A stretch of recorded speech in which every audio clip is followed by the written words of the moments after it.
মুফতি মাওলানা আমির হামজা সাহেব নিজেকে আসলে উপরওয়ালা বলেছেন। আপনারা পুরো বক্তব্যটা দেখবেন। উপরওয়ালা কুষ্টিয়ায় কেউ নেই, উপরওয়ালা এখন আমি, মানে এত ক্ষমতা নিয়ে কে চলে কুষ্টিয়ায়, আমি দেখবো বাকিটা। উনি বলছেন যে হসপিটাল ভিজিট করে হসপিটালের যে অনিয়মগুলো আছে সেই অনিয়মগুলোর ক্ষেত্রে তিনি এটা বোঝাতে চেয়েছেন যে এই অনিয়মগুলো কেন হয়। তো লোকেরা জবাব দিয়েছে যে উপরওয়ালাদের কারণে, তো উপর মহলের নির্দেশের কারণে এটা আমার করতে হয়েছে। তো যেহেতু উনি রমাদান মাসে অনেক সময় দেখবেন কথা বলতে গেলে আমাদের মেজাজ খিটখিটে হয়ে যায়, অনেক সময় দেখা যায় ভারসাম্য ঠিক থাকে না, অনেক সময় কথা আমরা গোলমাল পাকিয়ে ফেলি, এটা হয় স্বাভাবিক। তো উনি উপর মহল বলতে গিয়ে উপরওয়ালা বলে ফেলছেন যে এখানে তো উপরওয়ালা বলতে কিছু নাই, উপরওয়ালা এখন কুষ্টিয়ার ভিতরে আমি। এটা একজন এমপি তার মাসউলিয়া বুঝাতে গিয়ে বলছেন, কারণ কুল্লুকুম রাইন ওয়া কুল্লুকুম মাসউলুন আন রাইয়াতিহি, প্রত্যেকে দায়িত্বশীল, দায়িত্বের ব্যাপারে আপনাকে জবাবদিহিতার সম্মুখীন হতে হবে। এজন্য বর্তমান পার্লামেন্টে প্রায় 24 জনের মতো উলামায়ে কেরাম আছেন। আমরা দেখতেছি সবাই এত দৌড়াচ্ছে সুবহানাল্লাহ জনগণের জন্য। গতকালকে দেখেছি যে একটা জায়গায় উঠার জন্য লিফট বন্ধ, তো আমাদের সিলেটের এমপি সাহেব মাশাআল্লাহ তিনি আলেম, তিনি চলে গেছেন, গিয়ে বলছেন লিফট বন্ধ কেন, জনগণের টাকায় লিফট বন্ধ থাকবে কেন। আমরা দেখেছি মাওলানা হানজালা সাহেব, তিনি দৌড়িয়ে দৌড়িয়ে মানুষের পাশে দাঁড়িয়ে দাঁড়িয়ে কাজ করছে।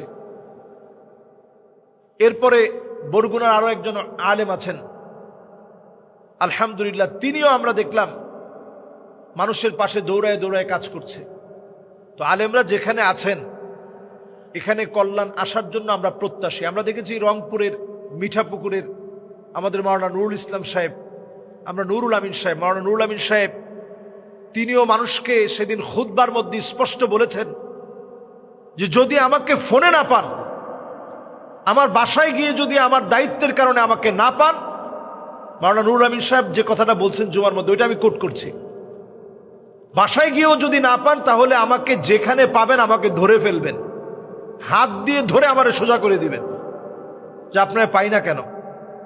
একজন এমপির বক্তব্য যদি এমন হয় যে হাত দিয়ে আমাকে সোজা করে দিবেন, তো এরকম এমপি তো আমাদের প্রয়োজন, যারা জনগণের জন্য খাটবে, জনগণের জন্য কাজ করবে, যাদেরকে পাবো বলে আমরা ভোট দিয়েছি।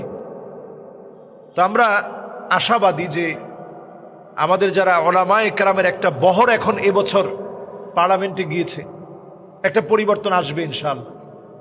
এই পরিবর্তন আসার ক্ষেত্রে মিডিয়া যেহেতু আলেম ওলামাদেরকে অনেক সময় নেগেটিভভাবে উপস্থাপন করার চেষ্টা চালাবে, নেগেটিভ প্রচারণা চালানোর ক্ষেত্রে এই ছোট ছোট কথাগুলো কিন্তু বড় করে হাইলাইটস করবে। যেমন এই কথাটা যে আমি এলাকার উপরওয়ালা, আসলে এটা বাহ্যিক দৃষ্টিকোণে কোনো ব্যক্তি এই কথাটা বলতে পারে না। কেউ যদি বলে যে আমি উপরওয়ালা, উদ্দেশ্য যদি এটা হয় যে আল্লাহর ক্ষমতার সাথে তার ক্ষমতা বোঝানো, তাহলে এটা শিরক হবে। আমি নিশ্চিত একজন আলেম ন্যূনতম সেন্স থেকে এই কথাটা বলতে পারে না যে আমি উপরওয়ালা।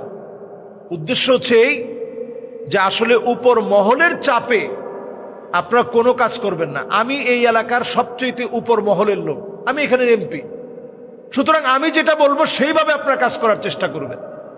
তো এই কথাটা নিয়ে আমরা সবসময় পেঁচানোর চেষ্টা করব না। আলেম ওলামাদের একটা সুন্দর দিন আসুক, এটা আমরা চাই। এজন্য আমরা ভালো জিনিস ভালোভাবে উপস্থাপন করব, আলেমদের পাশে থাকব, নিজেরা কথা বলার সময় খেয়াল রাখবো ইন্নাল আবদা লা ইয়াতাকাল্লামু বিল কালিমা, মানুষ কখনো কখনো একটা কথা ভুলভাবে বললে এত দূরে চলে যায়, আবআদু বাইনাল মাশরিকি ওয়াল মাগরিব, একেবারে অনেক দূরে চলে যায়, মানুষের মন থেকে ছিটকে পড়ে যায়।